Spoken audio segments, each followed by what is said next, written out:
અખાત્રીજ પર આ 5 વસ્તુઓ દાન કરવાથી મળે છે સુવર્ણ દાન જેટલું પુણ્ય. માતા લક્ષ્મીની કૃપાથી વધે છે અને ધન વૈભવ વધે છે. જય શ્રી કૃષ્ણ મિત્રો, આજે તમને જણાવતા આનંદ થાય છે જે આ વર્ષે અખાત્રીજના રોજ ખાસ સંયોગ થવાનો હોય તો આ વાતનું ધ્યાન રાખશો તો થઈ જશો ધન દોલતથી સમૃદ્ધ. તો ચાલો જાણીએ વિગતે. તે પહેલાં આપ જો નવા હોય તો આ પ્રકારની વાસ્તુશાસ્ત્રની માહિતી જોવા ચેનલને સબસ્ક્રાઈબ કરવાનું ભૂલશો નહીં. જય મા લક્ષ્મી. મિત્રો, અક્ષય તૃતીયા આ વર્ષે 30 એપ્રિલના રોજ આવે છે. અક્ષય તૃતીયા પર સોનાનું દાન કરવાને ખૂબ જ પુણ્યનું કામ માનવામાં આવે છે, પરંતુ મોંઘવારીના જમાનામાં 1 લાખ રૂપિયાની કિંમતને પાર કરી ચૂકેલ સોનું દાન કરવું લગભગ તો અશક્ય છે. આવામાં શાસ્ત્રોમાં કેટલીક વસ્તુઓના દાનને સુવર્ણ દાન જેટલું જ પુણ્યકારી અને ફળદાયી માનવામાં આવે છે. તો આવો જાણીએ અક્ષય તૃતીયા પર કઈ 5 વસ્તુઓનું દાન કરવું જોઈએ. અખાત્રીજના પહેલાથી સોનાનો ભાવ 1 લાખ રૂપિયાની કિંમતને પાર કરી ગયો છે.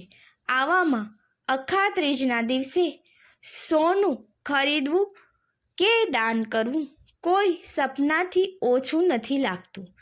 કિંમતના મામલે સોનાએ પોતાના બધા રેકોર્ડ્સ તોડી નાખ્યા છે.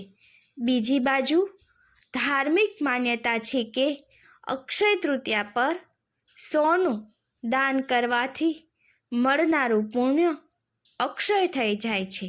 પણ તમને નિરાશ થવાની જરૂર નથી, કારણ કે પુરાણોમાં કેટલીક વસ્તુઓ એવી છે જેનું દાન કરવું એ સુવર્ણ દાન કરવા બરાબર જ કહેવાય છે.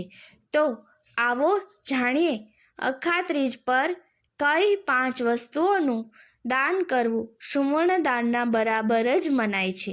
તો અક્ષય તૃતીયા પર અનાજ દાન કરવું ખૂબ જ પુણ્યકારી કામ માનવામાં આવે છે. શાસ્ત્રોમાં કોઈ ભૂખ્યા વ્યક્તિનું પેટ ભરવું સૌથી મોટું પુણ્યનું કામ માનવામાં આવે છે.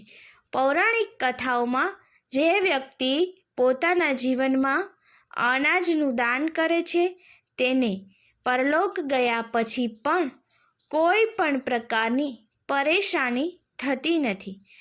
અન્નનું દાન અક્ષય હોય છે. મિત્રો, અખાત્રીજ પર ગોળ દાન કરવાને ખૂબ શુભ માનવામાં આવે છે.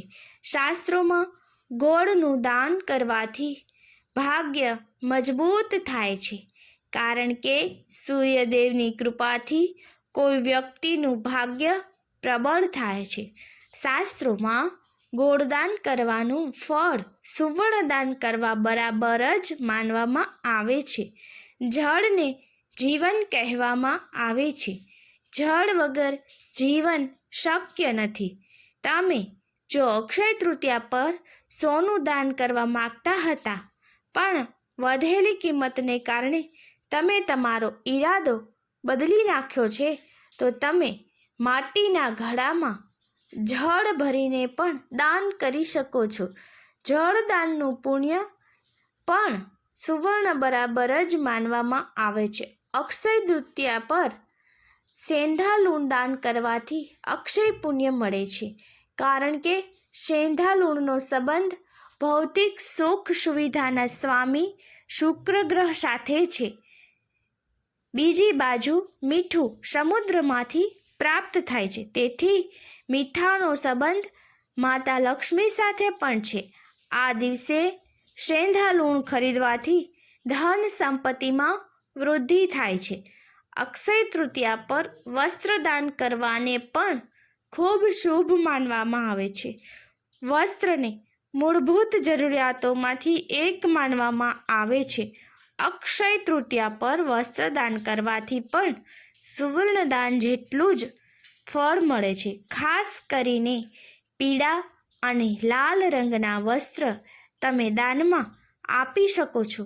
મિત્રો, આપને જણાવી દઈએ છીએ કે જો આ મુજબ અલગ અલગ પ્રકારના દાન કરવામાં આવશે તો માતા લક્ષ્મીજી અચૂક પ્રસન્ન થશે અને જો માતા દેવી પ્રસન્ન હોય તો ઘરની અંદર રહેલી દરેક પ્રકારની મુશ્કેલીઓ જેવી કે ઘરમાં બીમારી હોય, પરિવારના સભ્યોમાં ઝઘડા થતા હોય કે પછી ખાસ કરીને આર્થિક તંગી સાથે સંકળાયેલા હોય તો આ તમામ પ્રકારની મૂંઝવણમાંથી આપણને મુક્તિ અપાવશે. તો જય મા લક્ષ્મી. આવા બીજા વાસ્તુના લગતા વિડીયો જોવા માટે આપ અમારી ચેનલને લાઈક, શેર અને સબસ્ક્રાઈબ જરૂર કરજો. આભાર મિત્રો. જય મા.